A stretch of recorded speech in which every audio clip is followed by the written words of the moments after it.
Allegations that the Syrian regime used chemical weapons last month are a pretext by the West to attack the country, Iran's supreme leader Ayatollah Ali Khamenei said. Iran is Syria's main regional ally and has warned Western powers against intervening in the country's civil war, as the United States edges towards launching strikes against the Damascus regime. Washington and its allies are using the chemical weapon allegation as a pretext, and are saying that they want to intervene for humanitarian reasons, Khamenei said on Thursday. The United States is wrong about Syria, and it is certain they will suffer.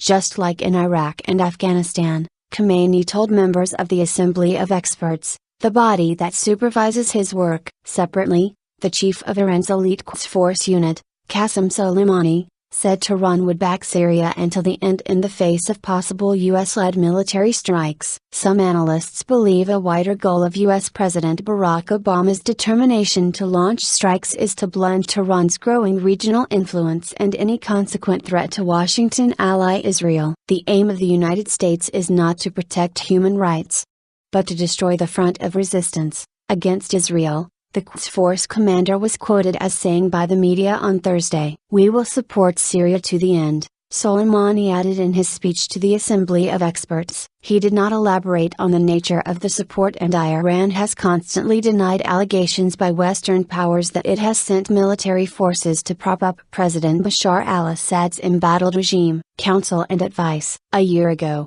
the chief of Iran's Revolutionary Guards, Mohammad Ali Jafari, said members of the Quds Force Foreign Operations Unit were in Syria to provide Assad's government with counsel and advice. Iran's Defense Minister Hossein Jahn, meanwhile, ruled out sending troops or weapons to Syria. "The Syrians did not need us to provide them with weapons because they have a defensive anti-aircraft system themselves," he was cited in the local media as saying. President Hassan Rouhani said Iran will do everything to prevent an attack on the Syrian regime, according to extracts from statements published in the media. "Any action against Syria is against the interests of the region but also against the friends of the United States in this region," he said. "Such action will help nobody." The US, France and other countries accuse Assad's forces of launching chemical weapons attacks on the outskirts of Damascus on August 21, which they say killed hundreds. Obama is seeking congressional backing as well as broader international support for punitive strikes on Assad's regime. Iran has previously warned that any military action against Syria risks sparking a border regional conflagration.